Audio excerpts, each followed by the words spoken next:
ਬਹੁਤ ਹੀ ਸਤਿਕਾਰਯੋਗ ਗੁਰੂ ਰੂਪ ਗੁਰੂ ਸਵਾਰੇ ਖਾਲਸਾ ਜੀ। ਆਓ ਸਭ ਤੋਂ ਪਹਿਲਾਂ ਗੁਰਦੇਵ ਪਾਤਸ਼ਾਹ ਦੀ ਬਖਸ਼ਿਸ਼ ਪਵਿੱਤਰ ਫਤਿਹ ਬੁਲੰਦ ਕਰੀਏ। ਸਤਿਕਾਰ ਸਹਿਤ ਆਖਣਾ ਜੀ, ਵਾਹਿਗੁਰੂ ਜੀ ਕਾ ਖਾਲਸਾ, ਵਾਹਿਗੁਰੂ ਜੀ ਕੀ ਫਤਿਹ।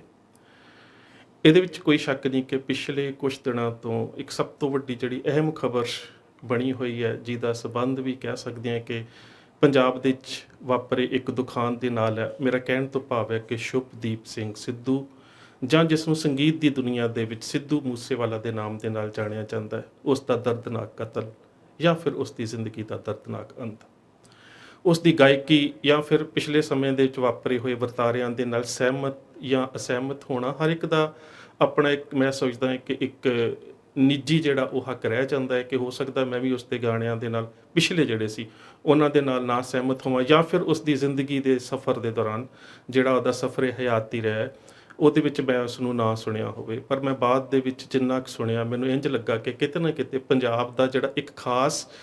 ਅਣਖੀਲਾ ਤੱਤ ਹੈ, ਕਿਤੇ ਨਾ ਕਿਤੇ ਉਸ ਦੀ ਹੋਂਦ ਉਸ ਦੀ ਸ਼ਬਦਾਵਲੀ ਦੇ ਵਿੱਚ ਜ਼ਰੂਰ ਹੈ। ਪਰ ਇਹਨਾਂ ਸਾਰਿਆਂ ਵਰਤਾਰਿਆਂ ਦੇ ਵਿੱਚ ਜਿਸ ਤਰ੍ਹਾਂ ਦੇ ਨਾਲ ਉਸ ਦਾ ਦਰਦਨਾਕ ਅੰਤ ਹੋਇਆ, ਉਹਦੇ ਵਿੱਚ ਬਹੁਤ ਸਾਰੇ ਸਵਾਲ, ਬਹੁਤ ਸਾਰੇ ਸਰੋਤਿਆਂ ਦੇ ਵਿੱਚ, ਜਾਂ ਫਿਰ ਕਹਿ ਸਕਦੇ ਆ ਕਿ ਪੰਜਾਬ, ਔਰ ਪੰਜਾਬ ਵੀ ਨਹੀਂ ਬਲਕਿ ਇੱਥੋਂ ਤੱਕ ਕਿ ਜਿਹੜੀਆਂ ਖਾਸ ਕਰਕੇ ਪੰਥਕ ਧਿਰਾਂ ਨੇ, ਉਹਨਾਂ ਦੇ ਮਨਾਂ ਦੇ ਅੰਦਰ, ਜਾਂ ਜਿਹੜੇ ਪੰਥਕ ਵਿਚਾਰਧਾਰਾ ਵਾਲੇ ਵੀਰ ਨੇ, ਉਹਨਾਂ ਦੇ ਮਨਾਂ ਦੇ ਅੰਦਰ ਵੀ ਬਹੁਤ ਸਾਰੇ ਸਵਾਲ ਪੈਦਾ ਹੋਏ। ਔਰ ਇਹਦੇ ਵਿੱਚ ਇੱਕ ਗੱਲ ਜਿਹੜੀ ਹੈ ਉਸ ਨੂੰ ਕਦੀ ਵੀ ਨਜ਼ਰ ਅੰਦਾਜ਼ ਨਹੀਂ ਕੀਤਾ ਜਾ ਸਕਦਾ ਕਿ ਸਾਰੇ ਘਟਨਾਕ੍ਰਮ ਦੇ ਵਿੱਚ ਕਹਿ ਸਕਦੇ ਹੋ ਕਿ ਜਿਸ ਦਿਨ ਉਸ ਦੇ ਉੱਪਰ ਹਮਲਾ ਹੁੰਦਾ ਹੈ, ਉਸ ਤੋਂ ਬਾਅਦ ਉਸ ਦਾ ਜਿਹੜਾ ਉਹ ਦੇਹਾਂਤ ਹੋ ਜਾਂਦਾ ਹੈ, ਉਸ ਕਤਲ ਤੋਂ ਬਾਅਦ ਜਿੰਨਾ ਚਿਰ ਤੱਕ ਲਾਸ਼ ਦਾ ਪੋਸਟਮਾਰਟਮ, ਜਾਂ ਫਿਰ ਉਸ ਤੋਂ ਬਾਅਦ ਜਿਨ੍ਹਾਂ ਲੋਕਾਂ ਦਾ ਨਾਮ ਉਸ ਦੇ ਕਤਲ ਦੇ ਵਿੱਚ ਆਉਂਦਾ ਹੈ, ਉਹਨਾਂ ਦੇ ਵਾਰੰਟ ਜਿਹੜੇ ਨੇ ਉਹ ਜਾਰੀ ਹੋਣੇ, ਜਾਂ ਫਿਰ ਉਸ ਤੋਂ ਬਾਅਦ ਦਿੱਲੀ ਤੋਂ ਉਹਨਾਂ ਨੂੰ ਲੈ ਕੇ ਆਉਣਾ, ਉਸ ਸਾਰੇ ਵਰਤਾਰੇ ਦੇ ਵਿੱਚ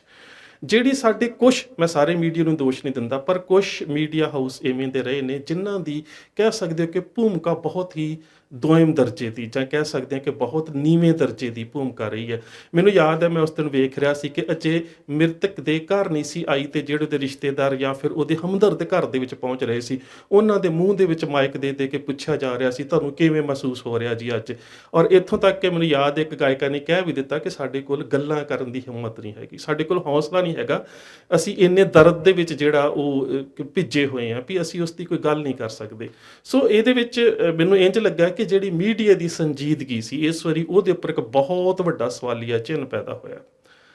ਔਰ ਕਿਤੇ ਨਾ ਕਿਤੇ ਮੈਂ ਸੋਚਦਾ ਕਿ ਚੰਗੀ ਗੱਲ ਵੀ ਹੈ ਵੀ ਕਿਤੇ ਨਾ ਕਿਤੇ ਸੋਸ਼ਲ ਮੀਡੀਆ ਦੇ ਵਿੱਚ, ਸੋਸ਼ਲ ਮੀਡੀਆ ਦੇ ਬਾਰੇ ਚਰਚਾ ਨੇ ਜ਼ਰੂਰ ਜਨਮ ਲਿਆ ਕਿ ਜਿਸ ਤਰ੍ਹਾਂ ਦੇ ਨਾਲ ਪੇਸ਼ਕਾਰੀ ਕੀਤੀ ਗਈ, ਆ ਜਾ ਕੇ ਇੰਝ ਲੱਗਾ ਕਿ ਅਸੀਂ ਉਹ ਗਿਰਜਾ ਬਣ ਚੁੱਕੇ ਹਾਂ ਜਿਹੜੇ ਹਰ ਥਾਂ ਦੇ ਉੱਪਰ ਮਾਸ ਹੀ ਨੋਚਣਾ ਚਾਹੁੰਦੇ ਹਾਂ। ਪਰ ਬਹੁਤ ਸਾਰਾ ਐਸਾ ਵੀ ਮੀਡੀਆ ਹੈ ਜਿਨ੍ਹਾਂ ਦੀ ਇੱਥੇ ਸ਼ਲਾਘਾ ਕਰਨੀ ਬਣਦੀ ਹੈ, ਜਿਨ੍ਹਾਂ ਨੇ ਬਹੁਤ ਹੀ ਸਿੰਸੀਅਰਟੀ ਦੇ ਨਾਲ, ਬੜੀ ਸੰਜੀਦਗੀ ਦੇ ਨਾਲ ਇਸ ਮੁੱਦੇ ਦੇ ਉੱਪਰ ਆਪਣੀ ਸਾਰੀ ਜਿਹੜੀ ਜ਼ਿੰਮੇਵਾਰੀ ਸੀ ਉਸ ਨੂੰ ਨਿਭਾਇਆ। ਸੋ ਖੈਰ, ਗੱਲ ਕਰਦੇ ਹਾਂ ਜਦੋਂ ਉਸ ਦੇ ਇਸ ਦਰਦਨਾਕ ਅੰਤ ਦੀ, ਤਾਂ ਮੇਰੇ ਖਿਆਲ ਦੇ ਨਾਲ ਬਹੁਤ ਸਾਰੀਆਂ, ਅਜੇ ਤੱਕ ਤਾਂ ਜਿੰਨਾ ਚਿਰ ਤੱਕ ਸਾਰੇ ਕਿਸੇ ਸਿੱਟੇ ਦੇ ਉੱਪਰ ਨਹੀਂ ਪਹੁੰਚਿਆ ਜਾ ਸਕਦਾ, ਉਹਨਾਂ ਚਿਰ ਤੱਕ ਤਾਂ ਦੁਨੀਆ ਦੇ ਵਿੱਚ ਜਿਹੜੇ ਬਹੁਤ ਸਾਰੇ ਵੱਡੇ ਵਰਤਾਰੇ ਵੀ ਵਾਪਰੇ ਹੁੰਦੇ ਨੇ, ਉਹਨਾਂ ਦੇ ਬਾਰੇ ਬਹੁਤ ਸਾਰੀਆਂ ਕੌਨਸਪੀਰੇਸੀ ਥਿਊਰੀਜ਼ ਜਿਹੜੀਆਂ ਹੁੰਦੀਆਂ ਨੇ ਉਹ ਜਨਮ ਲੈਂਦੀਆਂ ਨੇ। ਤੇ ਜਿਸ ਤਰ੍ਹਾਂ ਦੇ ਨਾਲ ਹੁਣ ਜਿਸ ਤਰ੍ਹਾਂ ਦੇ ਨਾਲ ਉਸ ਦੇ ਸਿੱਧੂ ਮੂਸੇਵਾਲੇ ਦੇ ਦੇਹਾਂਤ ਤੋਂ ਬਾਅਦ ਜਾਂ ਉਸ ਦੇ ਕਤਲ ਤੋਂ ਬਾਅਦ ਜਿਸ ਤਰ੍ਹਾਂ ਦਾ ਮੀਡੀਆ ਦੇ ਵਿੱਚ ਵੱਖ-ਵੱਖ ਕਰਮ ਤੇ ਪ੍ਰਤੀਕਰਮ ਆ ਰਹੇ ਨੇ, ਅਜੇ ਤੱਕ ਤਾਂ ਬਿਲਕੁਲ ਇੰਝ ਹੀ ਲੱਗ ਰਿਹਾ ਹੈ ਕਿ ਇੱਕ ਤਰ੍ਹਾਂ ਦੀ ਕੌਨਸਪੀਰੇਸੀ ਜਿਹੜੀ ਥਿਊਰੀ ਹੈ, ਜਿਹੜਾ ਕਹਿ ਸਕਦੇ ਹੋ ਕਿ ਇੱਕ ਸਾਜ਼ਿਸ਼ੀ ਜਿਹੜੀ ਵਿਧ ਹੈ, ਉਸ ਨੂੰ ਹੀ ਸਿਰਜਿਆ ਜਾ ਰਿਹਾ। ਅਜੇ ਤੱਕ ਨਾ ਪੁਲਿਸ, ਨਾ ਪ੍ਰਸ਼ਾਸਨ, ਨਾ ਸਰਕਾਰ ਜਾਂ ਫਿਰ ਕਿਸੇ ਵੀ ਖੁਫੀਆ ਏਜੰਸੀ ਦੇ ਵੱਲੋਂ ਅਜੇ ਤੱਕ ਸਹੀ ਟਿਕਾਣੇ ਜਾਂ ਫਿਰ ਅਜੇ ਤੱਕ ਸਹੀ ਦੋਸ਼ੀਆਂ ਤੱਕ ਪਹੁੰਚ ਨਹੀਂ ਹੋ ਸਕੀ। ਇਹਦੇ ਵਿੱਚ ਵੱਖ-ਵੱਖ ਮੀਡੀਆ ਦੇ ਵਿੱਚ ਜੋ ਕੁਝ ਆਇਆ, ਇੱਕ ਪਾਸੇ ਤਾਂ ਇਸ ਨੂੰ ਗੈਂਗਸਟਰਾਂ ਦੀ ਆਪਸੀ ਰੰਜਿਸ਼ ਜਿਹੜਾ ਹੈ, ਜਾਂ ਉਹਨਾਂ ਦੀ ਆਪਸੀ ਜਿਹੜੀ ਜੰਗ ਹੈ, ਉਹਦਾ ਰੂਪ ਦਿੱਤਾ ਜਾ ਰਿਹਾ ਹੈ। ਕਿਤੇ ਇਹ ਗੱਲ ਕਹੀ ਜਾ ਰਹੀ ਹੈ ਕਿ ਜਿਹੜੇ ਪੰਜਾਬ ਦੇ ਵਿੱਚ ਕਬੱਡੀ ਕੱਪ ਹੁੰਦੇ ਨੇ, ਉਹਨਾਂ ਦੇ ਵਿੱਚ ਗੈਂਗਸਟਰਾਂ ਦੀ ਬਹੁਤ ਵੱਡੀ ਸ਼ਮੂਲੀਅਤ ਆ, ਜਿਹਦੇ ਕਰਕੇ ਉਹਦੇ ਵਿੱਚ ਵੀ ਧੜੇਬੰਦੀ ਹੋਈ ਹੈ, ਜਿਸ ਧੜੇਬੰਦੀ ਦਾ ਸ਼ਿਕਾਰ ਇਸ ਤੋਂ ਪਹਿਲਾਂ ਸੰਦੀਪ ਨੰਗਲ ਅੰਬੀਆਂ ਵੀ ਹੋਇਆ ਸੀ, ਤੇ ਉਸ ਤੋਂ ਬਾਅਦ ਸਿੱਧੂ ਮੂਸੇਵਾਲੇ ਨੂੰ ਵੀ ਸਿੱਧੇ ਜਾਂ ਅਸਿੱਧੇ ਰੂਪ ਦੇ ਵਿੱਚ ਉਸੇ ਤਰ੍ਹਾਂ ਹੀ ਜੋੜਿਆ ਜਾਂਦਾ ਹੈ। ਇੱਥੇ ਤੱਕ ਹੀ ਨਹੀਂ ਬਲਕਿ ਜਿਹੜੀਆਂ ਮੀਡੀਆ ਦੇ ਵਿੱਚ ਚਰਚਾ ਚੱਲਦੀ ਹੈ ਕਿ ਜਿਹੜਾ ਡਿੰਪੀ ਤੋਂ ਲੈ ਕੇ ਜਿਹੜੀ ਬੰਬੀਹਾ ਗਰੁੱਪ ਦੀ ਸਾਰੀ ਲਾਈਨ ਹੈ, ਉਹਦੇ ਨਾਲ ਸਿੱਧੂ ਮੂਸੇਵਾਲੇ ਨੂੰ ਜੋੜ ਕੇ ਵੇਖਿਆ ਜਾਂਦਾ, ਤੇ ਉਹਦੇ ਵਿਰੋਧ ਦੇ ਵਿੱਚ ਜਿਹੜਾ ਲਾਰੈਂਸ ਬਿਸ਼ਨੋਈ ਜਾਂ ਫਿਰ ਬਰਾੜ ਜਿਹੜਾ ਗਰੁੱਪ ਆ, ਉਹਨੂੰ ਸਾਰੇ ਉਹਦੇ ਸਮਾਨ ਅੰਤਰ ਜਿਹੜਾ ਰੱਖ ਕੇ ਵੇਖਿਆ ਜਾ ਰਿਹਾ। ਕਿਤੇ ਨਾ ਕਿਤੇ ਕੁਝ ਲੋਕਾਂ ਦਾ ਇਹ ਵੀ ਮਤ ਹੈ ਕਿ ਉਹਦੇ ਜਿਹੜੇ ਗਾਣੇ ਸੀ, ਖਾਸ ਕਰਕੇ ਬੰਬੀਹਾ ਬੋਲੇ, ਜਾਂ ਇੱਕ ਖਾਸ ਕਰਕੇ ਗਾਣੇ ਦੇ ਵਿੱਚ ਉਸਨੇ ਡਿੰਪੀ ਚੰਦਭਾਨ ਜਿਹੜਾ ਸੀਗਾ ਉਸ ਦੀ ਪੱਗ ਨੂੰ ਬੜਾ ਗਲੋਰੀਫਾਈ ਕੀਤਾ ਸੀ। ਕੁਝ ਕਹਿੰਦੇ ਨੇ ਕਿ ਇਹ ਵੀ ਛੋਟੇ-ਛੋਟੇ ਅੰਸ਼ ਨੇ, ਪਰ ਜਿਹੜੀ ਕੱਲ ਪਰਸੋਂ ਤੋਂ ਇੱਕ ਜਾਂਚ ਦੇ ਵਿੱਚ ਖਾਸ ਗੱਲ ਸਾਹਮਣੇ ਆਈ ਹੈ, ਉਹਦੇ ਵਿੱਚ ਇਹ ਕਿ ਕੁਝ ਗਾਇਕ ਤੇ ਕੁਛ ਜਿਹੜੀਆਂ ਕੰਪਨੀਆਂ ਨੇ ਜਿਹੜੀਆਂ ਸੰਗੀਤ ਜਿਹੜਾ ਸੋਸ਼ਲ ਮੀਡੀਆ ਦੇ ਉੱਪਰ ਜਿਹੜਾ ਉਸ ਖੇਤਰ 'ਚ ਕੰਮ ਕਰਦੀਆਂ ਨੇ, ਉਹਨਾਂ ਕੰਪਨੀਆਂ ਦੀ ਵੀ ਭੂਮਿਕਾ ਹੈ। ਤੇ ਮੈਨੂੰ ਲੱਗਦਾ ਹੈ ਕਿ ਇਹ ਪੰਜਾਬ ਦੇ ਵਿੱਚ ਇੱਕ ਬਹੁਤ ਹੀ ਖਤਰਨਾਕ ਰੁਝਾਨ ਹੈ, ਕਿਉਂਕਿ ਜੇਕਰ ਤੁਸੀਂ ਥੋੜ੍ਹਾ ਪਿੱਛੇ ਜਾਓ ਤੇ ਟੀ ਸੀਰੀਜ਼ ਦਾ ਮਾਲਕ ਜਿਹੜਾ ਇੱਕ ਗਰੀਬ ਪਰਿਵਾਰ ਤੋਂ ਉੱਠ ਕੇ ਇੱਕ ਵੱਡੀ ਕਹਿ ਸਕਦੇ ਹੋ ਕਿ ਸੰਗੀਤ ਦੇ ਖੇਤਰ ਦੇ ਵਿੱਚ ਹਸਤੀ ਬਣਿਆ ਸੀ। ਜਦੋਂ ਉਸ ਦਾ ਕਤਲ ਹੋਇਆ ਸੀ ਤਾਂ ਉਦੋਂ ਵੀ ਪਿੱਛੇ ਜਿਸ ਤਰ੍ਹਾਂ ਦੀ ਵੱਡੇ ਪੱਧਰ ਦੇ ਜਿਹੜੀ ਗੈਂਗਵਾਰ ਹੈ ਉਸ ਦਾ ਨਾਮ, ਜਾਂ ਫਿਰ ਵੱਡੇ ਪੱਧਰ ਦੇ ਜਿਹੜੇ ਉਦੋਂ ਜਿਹੜੇ ਚਿਹਰੇ ਸੀ ਜਿਹੜੇ ਵੱਡੇ ਗੈਂਗਸਟਰ ਦੇ ਨਾਮ ਦੇ ਨਾਲ ਜਾਣੇ ਜਾਂਦੇ ਸੀ, ਉਹਨਾਂ ਦਾ ਜਦੋਂ ਨਾਮ ਆਇਆ ਸੀ ਤੇ ਆ ਜਾ ਕੇ ਉਦੋਂ ਵੀ ਜਿਹੜੇ ਕੁਝ ਚਿੰਤਕ ਸੀ ਉਹਨਾਂ ਨੇ ਇਸ ਗੱਲ ਨੂੰ ਲੋਕਾਂ ਦੇ ਸਾਹਮਣੇ ਰੱਖਣ ਦਾ ਯਤਨ ਕੀਤਾ ਸੀ ਮੀਡੀਆ ਦੇ ਰਾਹੀਂ ਸਿੱਧੇ ਜਾਂ ਸਿੱਧੇ ਰੂਪ ਦੇ ਵਿੱਚ, ਕਿ ਸੰਗੀਤ ਦੇ ਖੇਤਰ ਦੇ ਵਿੱਚ ਇਸ ਤਰ੍ਹਾਂ ਦੀ ਜਿਹੜੀ ਦਖਲਅੰਦਾਜ਼ੀ ਹੁੰਦੀ ਜਾ ਰਹੀ ਹੈ ਇਹ ਆਉਣ ਵਾਲੇ ਸਮੇਂ ਦੇ ਵਿੱਚ ਵੱਡਾ ਖਤਰਾ ਪੈਦਾ ਹੋਵੇਗੀ। ਸੋ ਇਹ ਮੈਨੂੰ ਲੱਗਦਾ ਹੈ ਕਿ ਜਿਸ ਤਰ੍ਹਾਂ ਦੇ ਨਾਲ ਇਹ ਸਭ ਕੁਝ ਹੋਇਆ ਹੈ ਤੇ ਇਹ ਹੁਣ ਪੰਜਾਬ ਦੇ ਵਿੱਚ ਵੀ ਜਿਸ ਤਰ੍ਹਾਂ ਦੇ ਨਾਲ ਇਹ ਸਾਰੀ ਦਖਲਅੰਦਾਜ਼ੀ ਸ਼ੁਰੂ ਹੋ ਗਈ ਹੈ, ਜਿਸ ਤਰ੍ਹਾਂ ਦੇ ਸ਼ੱਕ ਕੱਲ੍ਹ ਦੇ ਜਤਾਏ ਜਾ ਰਹੇ ਨੇ ਕਿ ਹੋ ਸਕਦਾ ਹੈ ਕਿ ਇੱਕ ਦੋ ਗਾਇਕ ਜਾਂ ਕੁਝ ਕੰਪਨੀਆਂ ਜਿਹੜੀਆਂ ਉਹਨਾਂ ਦੀ ਵੀ ਕਿਤੇ ਨਾ ਕਿਤੇ ਇਸ ਕਤਲ ਦੇ ਵਿੱਚ ਸ਼ਮੂਲੀਅਤ ਹੋਵੇ, ਤੇ ਮੇਰੇ ਖਿਆਲ ਦੇ ਨਾਲ ਇੱਕ ਬਹੁਤ ਹੀ ਜਿਹੜਾ ਉਹ ਚਿੰਤਾ ਦਾ ਵਿਸ਼ਾ ਹੈ। ਪਰ ਇਹਦੇ ਨਾਲ ਨਾਲ ਇੱਕ ਗੱਲ ਜਿਹੜੀ ਕਹਿਣੀ ਉਹ ਬਹੁਤ ਜ਼ਰੂਰੀ ਹੈ ਕਿ ਕੁਝ ਉਹ ਲੋਕ ਜਿਹੜੇ ਪੰਜਾਬ ਦੀ ਹੋਂਦ ਦੇ ਬਾਰੇ ਚਿੰਤਤ ਨੇ, ਕਿਤੇ ਨਾ ਕਿਤੇ ਉਹ ਇਸ ਨੂੰ ਇੱਕ ਵੱਖਰੇ ਰੂਪ ਦੇ ਵਿੱਚ ਵੀ ਵੇਖਦੇ ਨੇ। ਪਰ ਇਹਦੇ ਵਿੱਚ ਕੋਈ ਸ਼ੱਕ ਨਹੀਂ ਹੈ, ਕਿਉਂਕਿ ਜਿੰਨੀਆਂ ਵੀ ਹੁਣ ਤੱਕ ਖਾਸ ਗੱਲਾਂ ਇਸ ਕਤਲ ਦੇ ਬਾਰੇ ਸਾਹਮਣੇ ਆਈਆਂ ਨੇ, ਉਹਦੇ ਵਿੱਚ ਇੱਕ ਗੱਲ ਜਿਹੜੀ ਹੈ ਕਿ ਜਿਹੜੀ ਸਰਕਾਰ ਦੀ ਸੁਰੱਖਿਆ ਵਾਪਸੀ ਹੈ, ਖਾਸ ਕਰਕੇ ਕਿ ਜਿਹੜੇ ਕੁਝ ਕਹਿ ਸਕਦੇ ਹੋ ਕਿ ਰੈਕੀ ਕਰਨ ਵਾਲੇ, ਉਹਨਾਂ ਨੂੰ ਮੈਂ ਗੈਂਗਸਟਰ ਤਾਂ ਨਹੀਂ ਕਹਿੰਦਾ, ਇੱਕ ਤਰ੍ਹਾਂ ਦੇ ਅਸੀਂ ਪੁਲਿਸ ਮੁਖਬਰ ਜਾਂ ਟਾਊਟ ਜ਼ਰੂਰ ਕਹਿੰਦੇ ਹਾਂ, ਜਿਨ੍ਹਾਂ ਦੇ ਵਿੱਚੋਂ ਉਹ ਸੰਦੀਪ ਕੇਕੜਾ ਨਾਮ ਦਾ ਕੋਈ ਵਿਅਕਤੀ ਵੀ ਹੈ ਜਿਹਨੇ ਮਹਿਜ਼ 13,000 ਦੇ ਵਿੱਚ ਜਿਹੜੀ ਸੀਗੀ ਇਸ ਦੀ ਰੈਕੀ ਕੀਤੀ। ਔਰ ਜਿਹੜੀਆਂ ਗੱਲਾਂ ਸਾਹਮਣੇ ਆਈਆਂ ਨੇ ਉਹ ਬੜੀਆਂ ਅਹਿਮ ਨੇ ਕਿ ਇਸ ਤੋਂ ਪਹਿਲਾਂ ਵੀ ਅਸੀਂ ਹਮਲੇ ਵਾਸਤੇ ਤਿਆਰ ਸੀ, ਪਰ ਉਸ ਵੇਲੇ ਇਹਦਾ ਜਿਹੜਾ ਸੁਰੱਖਿਆ ਅਮਲਾ ਸੀ ਉਹਦੇ ਕੋਲ ਆਟੋਮੈਟਿਕ ਕਲੈਸ਼ਨੀਕੋਵ, ਜਿਸ ਨੂੰ ਅਸੀਂ AK-47 ਕਹਿੰਦੇ ਆ, ਉਹ ਵਾਲੀਆਂ ਰਾਈਫਲਾਂ ਸੀਗੀਆਂ, ਤੇ ਉਹਦੇ ਕਰਕੇ ਉਹਨਾਂ ਅਸਾਲਟ ਰਾਈਫਲਸ ਦੇ ਕਰਕੇ ਅਸੀਂ ਹਮਲਾ ਕਰਨ ਦੇ ਵਿੱਚ ਪਛੜ ਗਏ। ਪਰ ਹੁਣ ਜਿਹੜੀ ਬਾਰ-ਬਾਰ ਜਿਸ ਵੇਲੇ ਹਮਲਾ ਹੋਇਆ ਤੇ ਉਹਦੇ ਤੋਂ ਪਹਿਲਾਂ ਜਿਹੜੀਆਂ ਮੀਡੀਆ ਦੀਆਂ ਸੁਰਖੀਆਂ ਨੇ, ਖਾਸ ਕਰਕੇ ਪੰਜਾਬ ਦੇ ਵਿੱਚ ਜਿਹੜੀ ਰਾਜਨੀਤਿਕ ਧਿਰ ਇਸ ਵੇਲੇ ਰਾਜਨੀਤਿਕ ਸੱਤਾ ਦੇ ਉੱਪਰ ਬਿਰਾਜਮਾਨ ਹੈ, ਜਿਹੜੀ ਉਹਨਾਂ ਦੇ ਵੱਲੋਂ ਮੀਡੀਆ ਦੇ ਵਿੱਚ ਇੱਕ ਵੱਡੀਆਂ ਸੁਰਖੀਆਂ ਬਣਾਈਆਂ ਗਈਆਂ ਜੂਨ 1984 ਦੇ ਘੱਲੂਘਾਰੇ ਤੋਂ ਪਹਿਲਾਂ, ਇੱਥੋਂ ਤੱਕ ਕਿ DGP ਦਾ ਵੀ ਇਹੀ ਬਿਆਨ ਆਇਆ ਕਿ ਘੱਲੂਘਾਰੇ ਦੇ ਕਰਕੇ ਕੁਝ ਸ਼ਖਸੀਅਤਾਂ ਤੋਂ ਸੁਰੱਖਿਆ ਵਾਪਸ ਲਈ ਜਾ ਰਹੀ ਹੈ। ਸੋ ਇਹਦੇ ਵਿੱਚ ਇਹ ਜਿਹੜੀ ਸੁਰੱਖਿਆਬਾਜ਼ੀ ਵਾਪਸ ਲੈਣ ਦੀ ਇੱਕ ਵੱਡੀ ਬਿਆਨਬਾਜ਼ੀ ਹੋਈ, ਔਰ ਖਾਸ ਕਰਕੇ ਜਿਹੜਾ ਇਸ ਰਾਜਨੀਤਿਕ ਪਾਰਟੀ ਦਾ IT ਸੈੱਲ ਸੀ ਉਸ ਨੇ ਇਸ ਨੂੰ ਵੱਡੀ ਕਹਿ ਸਕਦੇ ਹੋ ਕਿ ਪ੍ਰਾਪਤੀ ਦੇ ਰੂਪ ਦੇ ਵਿੱਚ ਬਹੁਤ ਪ੍ਰਚਾਰਿਤ ਕੀਤਾ, ਜਦੋਂ ਕਿ ਇਹ ਕੋਈ ਵੱਡੀ ਪ੍ਰਾਪਤੀ ਨਹੀਂ ਸੀ। ਲੋਕ ਤਾਂ ਇਸ ਕਹਿ ਸਕਦੇ ਕਿ ਦੋ ਸਥਾਪਿਤ ਧਿਰਾਂ ਨੂੰ ਕਿਨਾਰਾਕਸ਼ੀ ਕਰਵਾਉਣ ਤੋਂ ਬਾਅਦ ਤੀਜੀ ਧਿਰ ਨੂੰ ਰਾਜਨੀਤਿਕ ਤੌਰ ਦੇ ਉੱਪਰ ਜਗ੍ਹਾ ਦੇ ਕੇ ਇੱਕ ਵੱਡੇ ਬਦਲਾਅ ਦੀ ਆਸ ਦੇ ਵਿੱਚ ਬੈਠੇ ਸੀ। ਤੇ ਮੈਨੂੰ ਲੱਗਦਾ ਹੈ ਕਿ ਵੱਡੇ ਬਦਲਾਅ ਦੇ ਵਿੱਚ ਜਦੋਂ ਕੋਈ ਸਾਰਥਕ ਪ੍ਰਾਪਤੀ ਨਹੀਂ ਹੋ ਸਕੀ ਤਾਂ ਉਸ ਵੇਲੇ ਇਹਨਾਂ ਛੋਟੀਆਂ-ਛੋਟੀਆਂ ਪ੍ਰਾਪਤੀਆਂ ਨੂੰ ਵੱਡੇ ਰੂਪ ਦੇ ਵਿੱਚ ਪ੍ਰਚਾਰਿਆ ਜਾਣ ਲੱਗਾ। ਉਹਦੇ ਵਿੱਚ ਮੈਂ ਸੋਚਦਾ ਕਿ ਬਹੁਤ ਹੀ ਜ਼ਿਆਦਾ ਇਹ ਇੱਕ ਘਟੀਆ ਕਾਰਜ ਸੀ ਕਿ ਪੰਜਾਬ ਦੀਆਂ ਜਿਹੜੀਆਂ ਸ਼ਖਸੀਅਤਾਂ ਖਾਸ ਕਰਕੇ ਕਿਸੇ ਨਾ ਕਿਸੇ ਰੂਪ ਦੇ ਵਿੱਚ ਖਤਰੇ ਦੇ ਵਿੱਚ ਰਹਿ ਰਹੀਆਂ ਨੇ, ਉਹਨਾਂ ਦੇ ਕੋਲੋਂ ਸਿਕਿਉਰਿਟੀ ਵਾਪਸ ਲੈਣੀ ਤੇ ਬਾਅਦ ਦੇ ਵਿੱਚ ਮੀਡੀਆ ਦੇ ਵਿੱਚ ਇਸ ਤਰ੍ਹਾਂ ਦੇ ਨਾਲ ਪ੍ਰਚਾਰ ਕਰਨਾ ਕਿ ਫਲਾਣੇ ਦੇ ਕੋਲ ਇੰਨੇ ਸੁਰੱਖਿਆ ਕਰਮੀ ਸੀ, ਇੰਨੇ ਵਾਪਸ ਲੈ ਲਏ ਨੇ, ਇੰਨੇ ਸੁਰੱਖਿਆ ਕਰਮੀ ਸੀ, ਇੰਨੇ ਵਾਪਸ ਲੈ ਲਏ ਨੇ। ਸੋ ਇਹਦੇ ਵਿੱਚ ਕੋਈ ਸ਼ੱਕ ਨਹੀਂ ਕਿ ਸਿੱਧੂ ਮੂਸੇਵਾਲੇ ਦੇ ਕੋਲ ਜੇਕਰ 8 ਸੁਰੱਖਿਆ ਕਰਮੀ ਸੀ ਜਿਨ੍ਹਾਂ ਦੇ ਕੋਲ ਜਿਹੜੀਆਂ ਮਾਡਰਨ ਅਸਾਲਟ ਰਾਈਫਲ ਸੀ, ਤਾਂ ਉਹਨਾਂ ਅਸਾਲਟ ਰਾਈਫਲਾਂ ਦੇ ਕਰਕੇ ਕਿਤੇ ਨਾ ਕਿਤੇ ਉਹਦੀ ਜ਼ਿੰਦਗੀ ਸੁਰੱਖਿਅਤ ਸੀ। ਤੇ ਜੇ ਉਹਦੇ ਕੋਲ ਸੁਰੱਖਿਆ ਵਾਪਸ ਲਈ ਗਈ ਤੇ ਉਸ ਤੋਂ ਬਾਅਦ ਮੀਡੀਆ ਦੇ ਵਿੱਚ ਜਿਸ ਤਰ੍ਹਾਂ ਦੇ ਨਾਲ ਇਸ ਚੀਜ਼ ਨੂੰ ਪ੍ਰਸਾਰਿਤ ਕੀਤਾ ਗਿਆ, ਇੰਜ ਲੱਗਾ ਕਿ ਜਿਵੇਂ ਇਹ ਤਾਂ ਕਾਤਲਾਂ ਨੂੰ ਇੱਕ ਟਿਪ ਦਿੱਤੀ ਗਈ ਹੁੰਦੀ ਹੈ ਕਿ ਤੁਹਾਡੇ ਵਾਸਤੇ ਹੁਣ ਦਰਵਾਜ਼ੇ ਖੁੱਲ੍ਹੇ ਨੇ ਕਿਉਂਕਿ ਸਿੱਧੂ ਮੂਸੇਵਾਲੇ ਦੇ ਕੋਲ ਸੁਰੱਖਿਆ ਨਹੀਂ ਹੈ। ਇਹਦੇ ਵਿੱਚ ਵੀ ਕੋਈ ਸ਼ੱਕ ਨਹੀਂ ਹੈ ਕਿ ਬਾਅਦ ਦੇ ਵਿੱਚ ਬਹੁਤ ਸਾਰੀਆਂ ਨਾਮਵਰ ਹਸਤੀਆਂ ਨੂੰ ਸੁਰੱਖਿਆ ਵਾਪਸ ਵੀ ਕੀਤੀ ਗਈ। ਮੈਂ ਕੱਲ ਮੀਡੀਆ 'ਚ ਪੜ੍ਹ ਰਿਹਾ ਸੀ, ਇੱਕ ਵੀਰ ਨੇ ਸਵਾਲ ਬੜਾ ਜਾਇਜ਼ ਚੁੱਕਿਆ ਸੀ ਕਿ ਜਿਨ੍ਹਾਂ ਨੂੰ ਸੁਰੱਖਿਆ ਦੀ ਲੋੜ ਹੁੰਦੀ ਹੈ ਉਹਨਾਂ ਦੇ ਕੋਲੋਂ ਤਾਂ ਸੁਰੱਖਿਆ ਵਾਪਸ ਲਈ ਜਾਂਦੀ ਹੈ, ਤੇ ਜਿਨ੍ਹਾਂ ਤੋਂ ਡਰਦਿਆਂ ਬੰਦਾ ਸੁਰੱਖਿਆ ਚਾਹੁੰਦਾ ਉਹਨਾਂ ਨੂੰ ਜਿਹੜੀ ਪੁਲਿਸ ਹੈ ਉਹ ਬੜੇ ਵੱਡੇ ਪੱਧਰ ਦੇ ਉੱਪਰ ਜਿਹੜੀ ਉਹ ਸੁਰੱਖਿਆ ਦੇ ਰਹੀ ਹੈ। ਸੋ ਜਦੋਂ ਪਤਾ ਹੋਵੇ ਕਿ ਇੱਕ ਪੰਜਾਬ ਦਾ ਮਸ਼ਹੂਰ ਗਾਇਕ ਜਿਹੜਾ ਕਿਤੇ ਨਾ ਕਿਤੇ ਰਾਜਨੀਤਿਕ ਧਿਰ ਦੇ ਨਾਲ ਵੀ ਜੁੜਿਆ ਹੋਇਆ ਤੇ ਉਹਨੂੰ ਧਮਕੀਆਂ ਵੀ ਮਿਲ ਰਹੀਆਂ ਹੋਣ ਜਿਹਦੇ ਬਾਰੇ ਖੁਫੀਆ ਏਜੰਸੀਆਂ ਤੇ ਪੁਲਿਸ ਤੱਕ ਜਾਣਕਾਰੀ ਹੋਵੇ, ਉਹਦੀ ਸੁਰੱਖਿਆ ਨੂੰ ਵਾਪਸ ਲੈਣਾ ਤੇ ਮੀਡੀਆ ਦੇ ਵਿੱਚ ਇਸ ਤਰ੍ਹਾਂ ਦੇ ਬਿਆਨ ਦੇਣੇ, ਮੈਨੂੰ ਇੰਜ ਲੱਗਦਾ ਹੈ ਕਿ ਇਸ ਸਾਰੇ ਘਟਨਾਕ੍ਰਮ ਦੇ ਵਿੱਚੋਂ ਇਸ ਕਾਰਨ ਨੂੰ ਮਨਫੀ ਕਰਕੇ ਨਹੀਂ ਵੇਖਿਆ ਜਾ ਸਕਦਾ। ਔਰ ਸਭ ਤੋਂ ਵੱਧ ਤਾਂ ਮੈਨੂੰ ਹੈਰਾਨਗੀ ਇਸ ਗੱਲ ਦੀ ਹੈ, ਭਾਵੇਂ ਕਿ ਇਸ ਪੁਲਿਸ ਮੁਖੀ ਦੇ ਜਿਹੜੇ ਬਿਆਨ ਦੇ ਉੱਪਰ ਉਸ ਦਿਨ ਵੀ ਬਹੁਤ ਵੀਰਾਂ ਦੇ ਪ੍ਰਤੀਕਰਮ ਆ ਗਏ ਸੀ, ਜਿਹੜਾ ਇੱਕਦਮ ਉਸ ਦੇ ਉੱਪਰ ਹੋਏ ਹਮਲੇ ਤੋਂ ਬਾਅਦ ਜਿਹੜੀ ਹੈ ਪ੍ਰੈਸ ਕਾਨਫਰੰਸ ਕੀਤੀ ਜਾਂਦੀ ਹੈ ਜਿਹਦੇ 'ਚ ਇਹ ਕਿਹਾ ਜਾਂਦਾ ਹੈ ਕਿ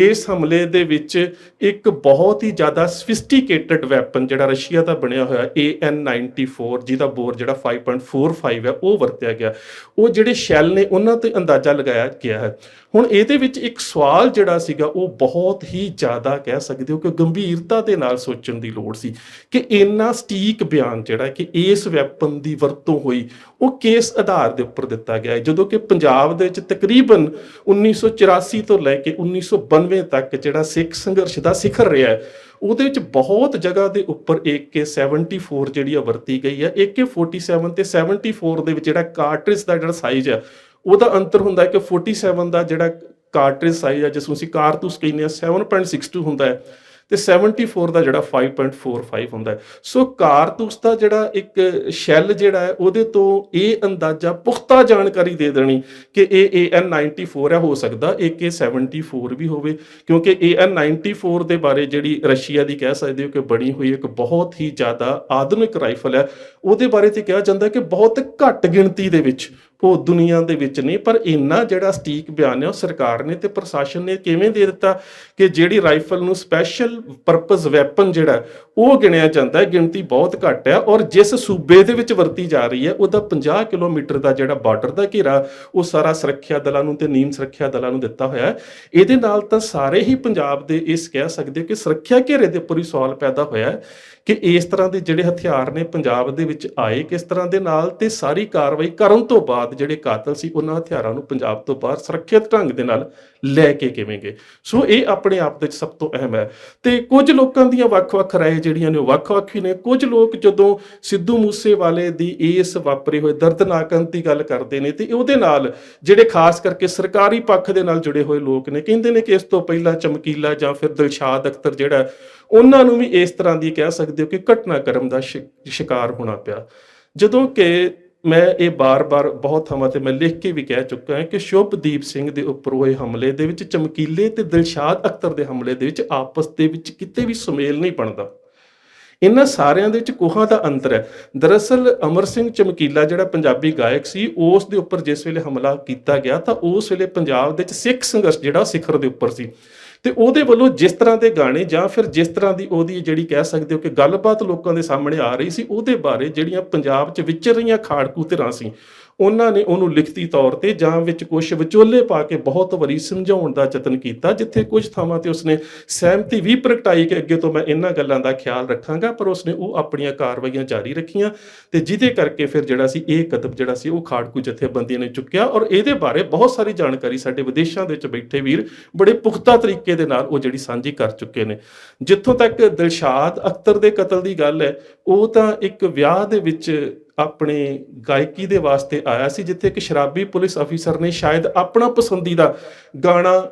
ਛਡਾਉਣ ਵਾਸਤੇ ਕਿਹਾ ਤੇ ਜਦੋਂ ਉਸਨੇ ਕਹਿ ਸਕਦੇ ਹੋ ਕਿ ਅੱਗੇ ਪਿੱਛੇ ਕੀਤਾ, ਕਹਿਣ ਤੋਂ ਭਾਵ ਹੁੰਦਾ ਕਿ ਐਸ ਗਾਣਾ ਸੁਣਾਉਣ ਤੋਂ ਬਾਅਦ ਮੈਂ ਤੁਹਾਡਾ ਅਗਲਾ ਗਾਣਾ ਸੁਣਾ ਦਊਂਗਾ ਜਾਂ ਰੱਬ ਜਾਣੇ ਅਸਲੀਅਤ ਦੇ ਵਿੱਚ ਕੀ ਗੱਲ ਵਾਪਰੀ, ਤਾਂ ਉਸ ਵੇਲੇ ਉਸ ਪੁਲਿਸ ਅਫਸਰ ਨੇ ਆਪਣਾ ਜਿਹੜਾ ਗਨਮੈਨ ਸੀ, ਜਿਹੜਾ ਉਹਦਾ ਨਿੱਜੀ ਜਿਹੜਾ ਸੁਰੱਖਿਆ ਗਾਰਡ ਸੀਗਾ, ਉਹਦੀ ਜਿਹੜੀ ਸੀਗੀ AK-47 ਅਸਾਲਟ ਰਾਈਫਲ ਲੈ ਕੇ ਜਿਹੜਾ ਸੀ ਦਿਲਸ਼ਾਦ ਅਖਤਰ ਦੇ ਉੱਪਰ ਹਮਲਾ ਕੀਤਾ, ਜਿਸ ਦੇ ਸਿੱਟੇ ਵਜੋਂ ਉਸ ਦੀ ਮੌਤ ਹੋ ਗਈ। ਸੋ ਇਸ ਕਰਕੇ ਇਹ ਜਿਹੜੇ ਦੋ ਘਟਨਾਕ੍ਰਮ ਨੇ, ਚਾਹੇ ਚਮਕੀਲੇ ਦੀ ਮੌਤ ਹੋਵੇ ਚਾਹੇ ਦਿਲਸ਼ਾਦ ਅਖਤਰ ਦੇ ਉੱਪਰ ਪੁਲਿਸ ਦੇ ਅਫਸਰ ਦੇ ਵੱਲੋਂ ਕੀਤਾ ਗਿਆ ਹਮਲਾ ਹੋਵੇ, ਸੋ ਇਹਨਾਂ ਨੂੰ ਜਿਹੜਾ ਉਹ ਸਿੱਧੂ ਮੂਸੇਵਾਲੇ ਦੇ ਨਾਲ ਜੋੜ ਕੇ ਵੇਖਣਾ ਮੇਰੇ ਖਿਆਲ ਦੇ ਨਾਲ ਇਸ ਸਾਰੇ ਵਰਤਾਰੇ ਤੋਂ ਧਿਆਨ ਕਿਸੇ ਹੋਰ ਪਾਸੇ ਡਾਈਵਰਟ ਕਰਨ ਦੀ ਕੋਸ਼ਿਸ਼ ਤਾਂ ਹੋ ਸਕਦੀ ਹੈ, ਪਰ ਅਸਲੀਅਤ ਦੇ ਵਿੱਚ ਇਹਨਾਂ ਦਾ ਆਪਸ ਦੇ ਵਿੱਚ ਕਿਤੇ ਜਿਹੜਾ ਉਹ ਕੋਈ ਸਬੰਧ ਨਹੀਂ ਹੈਗਾ। ਅਗਲੀ ਗੱਲ ਆ ਜਾਂਦੀ ਹੈ ਪੰਜਾਬ ਤੇ ਪੰਜਾਬ ਦੇ ਪੰਥਕ ਖੇਤਰ ਦੇ ਵਿੱਚ ਜਿਹੜੀ ਸਿੱਧੂ ਮੂਸੇਵਾਲੇ ਦੇ ਪ੍ਰਤੀ ਇੱਕ ਹਮਦਰਦੀ ਦੀ ਜਿਹੜੀ ਹੈ ਉਹ ਲਹਿਰ ਪੈਦਾ ਹੋਈ ਹੈ। ਉਹਦੇ ਵਿੱਚ ਕਿਤੇ ਨਾ ਕਿਤੇ ਜਿਹੜਾ ਪੰਜਾਬ ਦਾ ਇੱਕ ਪੰਥਕ ਵਿਚਾਰਧਾਰਾ ਵਾਲਾ ਖਾਸ ਕਰਕੇ ਨੌਜਵਾਨੀ ਵਾਲਾ ਅੰਸ਼ ਹੈ ਉਸ ਨੂੰ ਜਿਹੜਾ ਇਹਦੇ ਵਿੱਚ ਰੱਖ ਕੇ ਵੇਖਣਾ ਬਹੁਤ ਜ਼ਰੂਰੀ ਹੈ, ਕਿਉਂਕਿ ਉਹਦੇ ਵਿੱਚ ਜਿਹੜਾ ਉਭਾਰ ਹੋਇਆ ਉਹ ਬਿਲਕੁਲ ਉਸੇ ਤਰ੍ਹਾਂ ਦਾ ਹੋਇਆ ਜਿਸ ਤਰ੍ਹਾਂ ਦੇ ਨਾਲ ਦੀਪ ਸਿੱਧੂ ਦੇ ਇਸ ਵਿਛੋੜੇ ਤੋਂ ਬਾਅਦ ਹੋਇਆ ਸੀ। ਸੋ ਉਹਦੇ ਵਿੱਚ ਜੋ ਮੈਨੂੰ ਇੱਕ ਸਾਂਝ ਲੱਗਦੀ ਹੈ ਉਹ ਇਹ ਲੱਗਦੀ ਹੈ ਕਿ ਜਿਸ ਤਰ੍ਹਾਂ ਦੇ ਨਾਲ ਪੰਜਾਬ ਦੀ ਹੋਂਦ ਦੀ ਗੱਲ ਦੀਪ ਸਿੱਧੂ ਜਿਸ ਤਰ੍ਹਾਂ ਉਸਦੀ ਪੇਸ਼ਕਾਰੀ ਕਰਦਾ ਸੀ, ਉਸੇ ਤਰ੍ਹਾਂ ਦੇ ਨਾਲ ਜਿਹੜੀ ਸਿੱਧੂ ਮੂਸੇਵਾਲੇ ਦੀ ਆਖਰੀ ਇੰਟਰਵਿਊ ਜਿਹੜੀ ਸਿਮਰਨਜੀਤ ਸਿੰਘ ਮੱਕੜ ਹੋਣਾ ਨੇ ਕੀਤੀ ਹੈ, ਉਹਦੇ ਵਿੱਚ ਜਿਹੜੇ ਸਵਾਲ ਪੁੱਛੇ ਗਏ ਉਹਨਾਂ ਸਾਰੇ ਸਵਾਲਾਂ ਦਾ ਸੰਬੰਧ ਪੰਥ ਦੇ ਨਾਲ ਹੈ। ਪਰ ਬੇਸ਼ੱਕ ਸਿੱਧੂ ਮੂਸੇਵਾਲੇ ਨੇ ਜਿਹੜੀ ਇਲੈਕਸ਼ਨ ਆ ਉਹ ਕਾਂਗਰਸ ਪਾਰਟੀ ਦੀ ਟਿਕਟ ਦੇ ਉੱਪਰ ਲੜੀ ਸੀ, ਪਰ ਜਿਹੜੇ ਉਹਦੇ ਵੱਲੋਂ ਜਵਾਬ ਦਿੱਤੇ ਗਏ ਉਹ ਸਾਰੇ ਜਵਾਬ ਉਸਨੇ ਪਾਰਟੀ ਪੱਧਰ ਤੋਂ ਉੱਪਰ ਉੱਠ ਕੇ ਪੰਥਕ ਨਜ਼ਰੀਏ ਤੋਂ ਦਿੱਤੇ। ਔਰ ਇੱਕ ਗੱਲ ਹੋਰ ਵੀ ਹੈ ਕਿ ਬੇਸ਼ੱਕ ਉਹਦੇ ਬਾਰੇ ਪੰਜਾਬ ਦੇ ਸਾਬਕਾ ਜੇਲ੍ਹ ਮੰਤਰੀ ਤੇ ਸਾਬਕਾ ਜਿਹੜੇ ਉਪ ਮੁੱਖ ਮੰਤਰੀ ਸੁਖਜਿੰਦਰ ਸਿੰਘ ਰੰਧਾਵਾ ਜਾਂ ਫਿਰ ਹੋਰ ਵੀ ਕਾਂਗਰਸ ਦੇ ਕਈ ਆਗੂ ਬਿਆਨ ਦੇ ਚੁੱਕੇ ਨੇ ਕਿ ਬੇਸ਼ੱਕ ਸਿੱਧੂ ਮੂਸੇਵਾਲਾ ਦੀ ਜਿਹੜੀ ਦਿਲਚਸਪੀ ਹੈ ਉਹ ਕਿਸੇ ਵੀ ਤਰੀਕੇ ਦੇ ਨਾਲ ਸਿਆਸਤ ਦੇ ਵਿੱਚ ਨਹੀਂ ਸੀ ਹੈਗੀ, ਪਰ ਉਹ ਆਪਣੇ ਉੱਪਰ ਹੋਣ ਵਾਲੇ ਹਮਲੇ ਜਾਂ ਆਪਣੇ ਖਤਰੇ ਤੋਂ ਬਿਲਕੁਲ ਆਗਾਹ ਸੀ, ਜਿਸ ਕਰਕੇ ਉਹ ਚਾਹੁੰਦਾ ਸੀ ਕਿ ਜੇਕਰ ਮੈਂ ਕਿਸੇ ਧਿਰ ਦੇ ਵੱਲੋਂ ਕਿਸੇ ਤਰ੍ਹਾਂ ਕਿਸੇ ਰਾਜਨੀਤਿਕ ਅਹੁਦੇ ਦੇ ਵਿੱਚ ਭਾਵ ਕਿ ਐਮਐਲਏ ਵਿਧਾਇਕ ਬਣ ਜਾਵਾਂ ਤਾਂ ਕਿਤੇ ਨਾ ਕਿਤੇ ਜਿਹੜੀ ਮੇਰੀ ਸੁਰੱਖਿਆ ਹੈ ਉਹ ਹਮੇਸ਼ਾ ਹੀ ਜਿਹੜੀ ਆ ਉਹ ਕਾਰਗਰ ਰਹੇਗੀ। ਤੇ ਇਸ ਤਰ੍ਹਾਂ ਦੇ ਨਾਲ ਵੱਖ-ਵੱਖ ਮੌਕਿਆਂ ਦੇ ਉੱਪਰ ਜਾਂ ਵਰਤਾਰਿਆਂ ਦੇ ਉੱਪਰ ਇੱਕ ਤੇ ਸੁਰੱਖਿਆ ਵਾਪਸ ਨਹੀਂ ਲਈ ਜਾਵੇਗੀ, ਦੂਜਾ ਬਾਰ-ਬਾਰ ਜਿਹੜੇ ਮੈਨੂੰ ਤਰਲੇ ਕਰਨੇ ਪੈਂਦੇ ਨੇ ਵੱਖ-ਵੱਖ ਪੁਲਿਸ ਅਫਸਰਾਂ ਦੇ,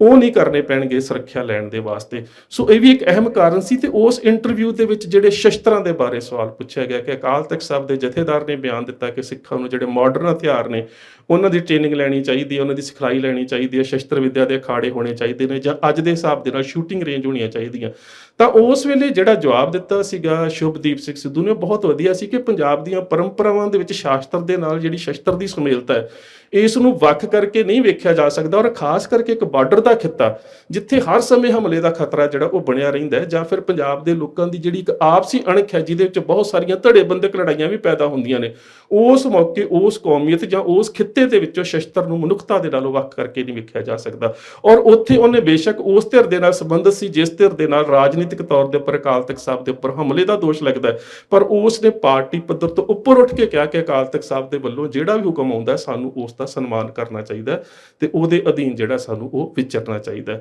ਸੋ ਉਸ ਤੋਂ ਬਾਅਦ ਜਿਹੜੀ ਉਹਦੀ SYL ਸਤਲੁਜ ਜਮਨਾ ਲਿੰਕ ਲਹਿਰ ਦੇ ਬਾਰੇ ਜਿਹੜਾ ਉਹਦਾ ਅਗਲਾ ਗੀਤ ਆ ਰਿਹਾ ਸੀ, ਔਰ ਜਿਹਦੇ ਬਾਰੇ ਮੇਰੇ ਖਿਆਲ ਦੇ ਨਾਲ ਬਹੁਤ ਸੋਹਣਾ ਜ਼ਿਕਰ ਸਾਡੇ ਛੋਟੇ ਵੀਰ ਸਟਾਲਨ ਵੀਰ ਨੇ ਵੀ ਕੀਤਾ ਹੈ ਕਿ ਉਹਦੇ ਨਾਲ ਵੀ ਜਿਹੜਾ ਪੰਜਾਬ ਦੇ ਨਾਲ ਪੰਥਕ ਵਿਚਾਰਧਾਰਾ ਦੇ ਨਾਲ ਜੁੜਿਆ ਨੌਜਵਾਨ ਵਰਗ ਸੀਗਾ, ਉਹਦੇ ਵਿੱਚ ਵੀ ਕਿਤੇ ਇੱਕ ਤਰ੍ਹਾਂ ਦੇ ਨਾਲ ਇੱਕ ਬੜੀ ਸਕਾਰਾਤਮਕ ਜੀ ਇੱਕ ਊਰਜਾ ਜਾਂ ਇੱਕ ਆਸ ਜੁੜੀ ਹੋਈ ਸੀ ਕਿ ਸਿੱਧੂ ਮੂਸੇਵਾਲਾ ਜਿਹੜਾ ਇਹ ਪੰਜਾਬ ਦੇ ਮਸਲੇ ਨੂੰ ਕਿਸ ਤਰ੍ਹਾਂ ਦੇ ਨਾਲ ਜਿਹੜਾ ਉਹ ਪੇਸ਼ ਕਰੂਗਾ। ਸੋ ਕਿਤੇ ਨਾ ਕਿਤੇ ਖਾਸ ਕਰਕੇ ਸਿੱਧੂ ਮੂਸੇਵਾਲੇ ਨੇ ਵੀ ਹੁਣ ਜਿਹੜੀਆਂ ਦੀਪ ਸਿੱਧੂ ਦੀਆਂ ਕਈਆਂ ਗੱਲਾਂ ਸੀ ਉਹਨਾਂ ਨੂੰ ਵੀ ਇੱਕ ਨਜ਼ਰੀਏ ਤੋਂ ਜਿਹੜੀ ਸੀ ਉਹ ਪ੍ਰੋੜਤਾ ਦੇਣੀ ਸ਼ੁਰੂ ਕਰ ਦਿੱਤੀ। ਔਰ ਉਹਦੀ ਉਸ ਗੱਲ ਨੇ ਮੈਨੂੰ ਬੜਾ ਟੁੰਬਿਆ ਕਿ ਉਹ ਦੀਪ ਸਿੱਧੂ ਦੇ ਬਾਰੇ ਕਹਿੰਦਾ ਕਿ ਇੱਥੇ ਬੰਦੇ ਨੂੰ ਮਰ ਕੇ ਹੀ ਆਪਣੇ ਸੱਚੇ ਹੋਣ ਦਾ ਜਿਹੜਾ ਸਬੂਤ ਹੈ ਉਹ ਦੇਣਾ ਪੈਂਦਾ। ਸੋ ਉਹਨਾਂ ਦੀ ਜਿਹੜੀ ਇੱਕ ਬੋਲਾਂ ਦੀ ਸਾਂਝ ਬਣਦੀ ਜਾ ਰਹੀ ਸੀ, ਮੈਨੂੰ ਲੱਗਦਾ ਕਿ ਪੰਜਾਬ ਦੀ ਨੌਜਵਾਨੀ ਨੂੰ ਉਹ ਵੀ ਬਹੁਤ ਜ਼ਿਆਦਾ ਜਿਹੜੀ ਆ ਪ੍ਰਭਾਵਿਤ ਕਰ ਰਹੀ ਸੀ। ਤੇ ਨੌਜਵਾਨ ਜਿਹੜੇ ਇੰਜ ਸੋਚ ਰਹੇ ਸੀ ਕਿ ਸ਼ਾਇਦ ਦੀਪ ਸਿੱਧੂ ਦੀ ਪੈੜ ਦੇ ਵਿੱਚ ਇੱਕ ਹੋਰ ਪੈਰ ਜਿਹੜਾ ਉਹ ਆ ਰਿਹਾ ਜਿਹੜਾ ਪੰਜਾਬ ਦੀ ਨੌਜਵਾਨੀ ਨੂੰ ਕਿਸੇ ਨਾ ਕਿਸੇ ਪੱਖ ਤੋਂ ਇੱਕ ਵਧੀਆ ਪੰਥਕ ਪੱਧਰ ਦੇ ਉੱਪਰ ਹਲਾਰਾ ਦੇ ਸਕਦਾ ਹੈ। ਸੋ ਜਦੋਂ ਇਸ ਤਰ੍ਹਾਂ ਦੇ ਵਰਤਾਰੇ ਵਾਪਰਦੇ ਨੇ ਤਾਂ ਅਸੀਂ ਸਾਰੇ ਜਾਣਦੇ ਹਾਂ ਕਿ ਸਟੇਟ ਦੇ ਵਾਸਤੇ ਇਹ ਸਭ ਤੋਂ ਵੱਡੀ ਜਿਹੜੀ ਉਹ ਮੰਗਾਰ ਹੁੰਦੀ ਹੈ। ਔਰ ਜਦੋਂ ਇਸ ਖਾਸ ਕਰਕੇ ਇੱਕ ਇਸ ਤਰ੍ਹਾਂ ਦਾ ਸੈਲੀਬ੍ਰਿਟੀ ਲੈਵਲ ਦਾ ਜਿਹੜਾ ਨੌਜਵਾਨ ਹੈ ਜਿਹੜਾ ਪੰਜਾਬ ਦੇ ਪਿੰਡ ਦੇ ਵਿੱਚ ਕਹਿ ਸਕਦੇ ਹੋ ਕਿ ਇੱਕ ਵੱਡੀ ਜਿਹੜੀ ਹਿੰਦੁਸਤਾਨ ਦੀ ਜਾਂ ਜਿਹੜੀ ਵਿਦੇਸ਼ ਦੀ ਇੱਕ ਵੱਡੀ ਇੰਡਸਟਰੀ ਹੈ, ਇੱਕ ਪਿੰਡ ਦੇ ਵਿੱਚ ਰਹਿ ਕੇ ਜਿਹੜਾ ਉਸ ਦੇ ਵਾਸਤੇ ਇੱਕ ਚੈਲੰਜ ਬਣਦਾ, ਉਹਦੇ ਵਾਸਤੇ ਉਹਦੇ ਦੁਸ਼ਮਣਾਂ ਦੀ ਜਿਹੜੀ ਸੂਚੀ ਹੈ ਉਹ ਹਮੇਸ਼ਾ ਹੀ ਬਹੁਤ ਵੱਡੀ ਹੋ ਜਾਂਦੀ ਹੈ। ਸੋ ਬੇਸ਼ੱਕ ਪੰਥਕ ਧਿਰਾਂ ਦੇ ਮਨਾਂ ਦੇ ਵਿੱਚ ਕਿਤੇ ਨਾ ਕਿਤੇ ਉਹਦੇ ਪ੍ਰਤੀ ਹਮਦਰਦੀ ਜਨਮ ਲੈ ਰਹੀ ਸੀ, ਪਰ ਜਿਹੜੇ ਸਟੇਟ ਨੇ ਉਹਨਾਂ ਦੇ ਜਿਹੜੇ ਵਿਤਕਰਿਆਂ ਦੀ ਗੱਲ ਕਰਨੀ ਬਹੁਤ ਜ਼ਰੂਰੀ ਹੈ। ਕਿ ਸਭ ਤੋਂ ਵੱਡੀ ਗੱਲ ਕਿ ਜਿਸ ਵੇਲੇ ਉਹ ਇੱਕ ਫੜੇ ਗਏ ਵਿਅਕਤੀ ਦਾ ਬਿਆਨ ਹੁੰਦਾ ਕਿ ਜੇਕਰ ਗੋਲੀ ਨਾ ਵੱਜਦੀ ਤਾਂ ਸਾਡਾ ਇਰਾਦਾ ਸੀ ਕਿ ਐਕਸੀਡੈਂਟ ਕਰਵਾ ਦਿੱਤਾ ਜਾਵੇ। ਤੇ ਇਹਨਾਂ ਸਾਰਿਆਂ ਵਰਤਾਰਿਆਂ ਦੇ ਵਿੱਚ ਜਦੋਂ ਉਹ ਨੌਜਵਾਨ ਵਰਗ ਜਿਹੜਾ ਦੀਪ ਸਿੱਧੂ ਪ੍ਰਤੀ ਵੀ ਬੜਾ ਹਮਦਰਦੀ ਦਾ ਅੰਸ਼ ਰੱਖਦਾ ਸੀ, ਜਦੋਂ ਉਹ ਟਰੱਕ ਐਕਸੀਡੈਂਟ ਦੀ ਗੱਲ ਸੁਣਦਾ ਨਾ ਕਿ ਜੇਕਰ ਸਿੱਧੂ ਮੂਸੇਵਾਲੇ ਨੂੰ ਅਸੀਂ ਗੋਲੀ ਦੇ ਨਾਲ ਨਾ ਮਾਰ ਸਕਦੇ ਤਾਂ ਸਾਡਾ ਇਰਾਦਾ ਸੀ ਕਿ ਇਹ ਟਰੱਕ ਐਕਸੀਡੈਂਟ ਦੇ ਰਾਹੀਂ ਉਸ ਦੀ ਜਾਨ ਜਿਹੜੀ ਹੈ ਉਹ ਲਈ ਜਾਵੇ, ਤਾਂ ਕਿਤੇ ਨਾ ਕਿਤੇ ਲੋਕਾਂ ਦੇ ਮਨ ਦੇ ਵਿੱਚ ਜਿਹੜਾ ਦੀਪ ਸਿੱਧੂ ਦਾ ਐਕਸੀਡੈਂਟ ਹੋਇਆ ਸੀ ਉਹਦੇ ਪ੍ਰਤੀ ਵੀ ਇਹ ਗੱਲ ਜਿਹੜੀ ਹੈ ਉਹ ਉੱਭਰੀ ਹੈ ਕਿ ਇਹ ਇੱਕ ਰਾਜਸੀ ਕਤਲ ਹੈ, ਇਹ ਆਮ ਤੌਰ ਦੇ ਉੱਪਰ ਹੋਇਆ ਕੋਈ ਦੁਰਘਟਨਾ ਜਾਂ ਐਕਸੀਡੈਂਟ ਨਹੀਂ ਹੈ। ਬੇਸ਼ੱਕ ਜਾਂਚ ਹੁੰਦੀ ਰਹੇਗੀ, ਮੈਨੂੰ ਕਈ ਵਾਰੀ ਇੰਜ ਵੀ ਲੱਗਦਾ ਹੈ ਕਿ ਬਹੁਤ ਵੱਡੀਆਂ ਘਟਨਾਵਾਂ ਕਈ ਵਾਰੀ ਇਸੇ ਤਰ੍ਹਾਂ ਰਹੱਸ ਦੇ ਵਿੱਚ ਰਹਿ ਜਾਂਦੀਆਂ ਨੇ, ਜਾਂ ਫਿਰ ਇਹਦਾ ਕੱਲ ਨੂੰ ਕੀ ਨਿਕਲੇਗਾ। ਪਰ ਅਜੇ ਤੱਕ ਤਾਂ ਇਹੀ ਕਿਹਾ ਜਾ ਸਕਦਾ ਕਿ ਇਸ ਸਾਰੇ ਵਰਤਾਰੇ ਦੇ ਵਿੱਚ ਜਿਹੜੀਆਂ ਧਿਰਾਂ ਦੇ ਮੈਂ ਨਾਮ ਲਏ ਨੇ ਉਹਨਾਂ ਨੂੰ ਦੋਸ਼ ਤੋਂ ਮੁਕਤ ਨਹੀਂ ਕੀਤਾ ਜਾ ਸਕਦਾ। ਸੋ ਇੰਨੀਆਂ ਬੇਨਤੀਆਂ ਪ੍ਰਵਾਨ, ਫਤਿਹ ਦੀ ਸਾਂਝ, ਸਤਿਕਾਰ ਸਹਿਤ ਆਖਣਾ ਜੀ। ਵਾਹਿਗੁਰੂ ਜੀ ਕਾ ਖਾਲਸਾ, ਵਾਹਿਗੁਰੂ ਜੀ ਕੀ ਫਤਿਹ।